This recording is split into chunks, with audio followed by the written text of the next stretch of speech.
Comedian whose audition was a triumph. The audience gave him a standing ovation. And Amanda gave him her golden buzzer. It's Daliso Chaponda. I'm Daliso Chaponda. I'm 37. I'm a Malawian stand-up comedian, and I live in Manchester. So I started doing stand-up comedy in Canada. I was studying computer programming, so I've come a quite sharp left turn. I left Canada. I tried it in South Africa. I wasn't very good, and then I moved to Manchester. I travel all the time. I mean, I've spent a lot of years doing the circuit, doing little pubs, doing slightly bigger theaters.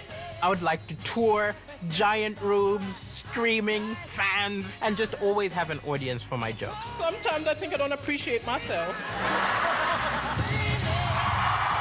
When I got the golden buzzer, it was the last thing I expected. I was so happy. You're bloody hilarious. And I really want you to win the entire series. Thank you so much. Ever since Amanda pressed the golden buzzer, I've had those 22-year-old dreams come back into my head and think, you can make it. You'll be the next big thing. You can make it. I've never won a competition. I think it's time that I win something. I really do. It's my turn. I'm ready. I'm ready to score the knockout punch.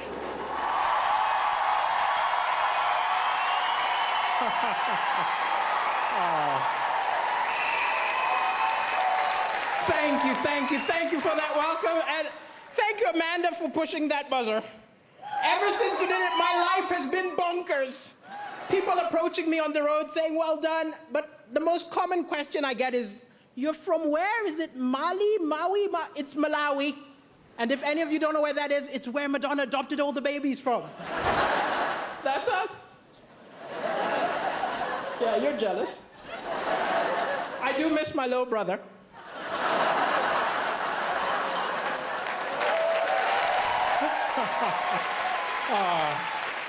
And Angelina took my sister, so. And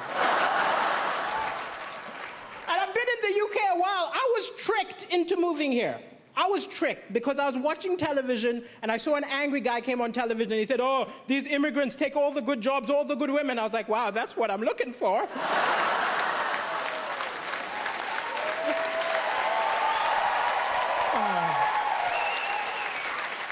Sometimes comedy, it's hard to laugh sometimes because the news is full of depressing stuff. But I think the thing is, it's misleading because amazing things happen every day, little acts of kindness, but they don't report it. They put it on page 10, they open with the doom and gloom. If the BBC News was a mate of yours, you'd never go over. Look, I'm not going to that depressing barbecue. I'm gonna hang out with Cartoon Network. But it's an amazing time to be alive. People say stuff like, I miss the good old days. The good old days were terrible. We've got amazing stuff. We've got Wi-Fi. Yeah. We've got rights. Women can vote. Yeah. I'm black. 200 years ago, this would have been an auction.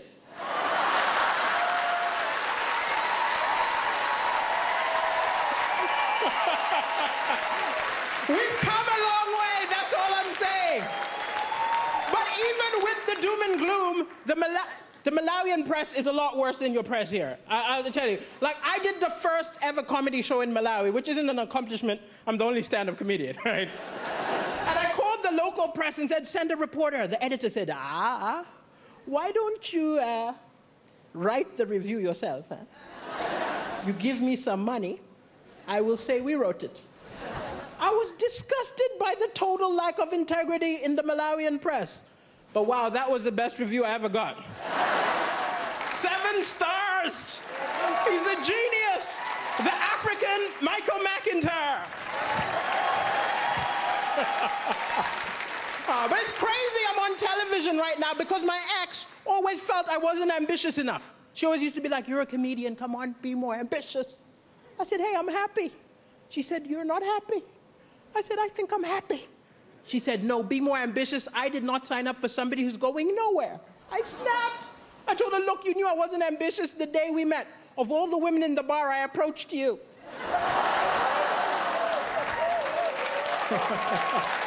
Yeah, you're laughing. I'm single now.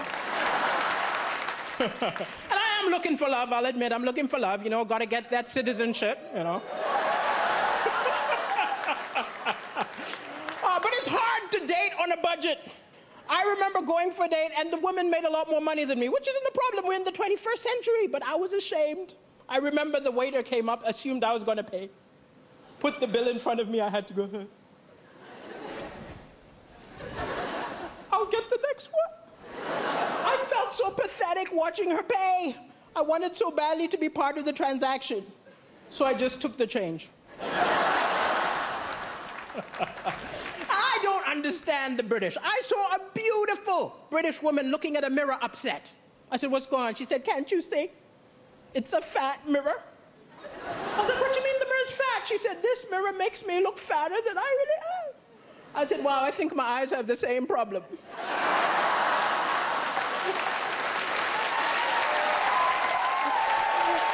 I was not mocking her. Don't be angry with me. It was a cultural misunderstanding. I'm from Africa. It's different. When we see someone overweight, we don't think go on a diet. We're more like, where did you get the food? I think we gotta follow her home. Thank you, ladies and gentlemen. It's been a pleasure. Thank you.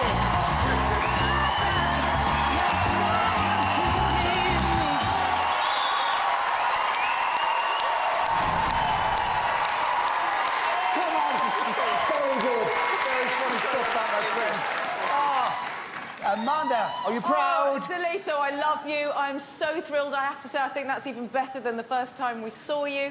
What I love about you, what I think is so important about comedy is that it has to be very near the edge of edgeness. And you were so on the edge that it made us howl with laughter. I mean, it was naughty, it was edgy, it was fresh, it was cool. And the best thing about you is that nobody can nick your material. Yeah. Michael McIntyre can't take your stuff. Nobody can take your stuff. You are unique, and you really smashed it. I'm proud of you. Well done. Thank you. Thank you. Thank you. Do you mind reminding me how old you are again? I'm 37. 37. You look good. I have to tell you something. You are one of the funniest people we've ever had on this show. I love the fact you are so fantastically non-PC. Yes! I really do. And I think that's part of the reason why everybody likes you so much. I said this earlier on in the week, I'm going to say this about you, is that I do believe that this show can be an amazing showcase for somebody like you. And I would be amazed, actually no, I don't want to say this because I jinxed it before, but what I'm thinking is this, that you are the sort of person who, off the back of this, your phone should be ringing in 3 days' time, offering you your own show. You should be on TV more often. I mean, the one thing I've noticed about comedians are they are quite selfish, and the same people seem to be on a lot. I think there's a real gap in the market for you, and it's your personality, your sense of fun, which I believe is going to put you in the final tomorrow, and you deserve it. I second that. I pray people pick up the phone and put you in the final. When you were on the first time round, Jack Whitehall called me and said he used to do gigs with you back in the day, and I said, why isn't he the biggest comedy star in the country? He said, he's never been given the right break. Well, tonight is the right break. You're going to be a superstar. You made uncomfortable topics funny, and you made us ugly laugh. Like, no woman wants to do that. We were howling. You're brilliant. Well done, Deliso. Thank you, judges. Well, doesn't get any better than that, does it? Not wonderful relief. Fabulous, fabulous. Well, if you want to see Deliso, stay in the hub for the Royal Variety and come back here for the final. Call 0902 44 24 04 from a landline, from your mobile, call 644 24 04 or vote by the app. But not yet, voting doesn't start until the last act has been phoned. One more time, let's hear it for Deliso Chaponda!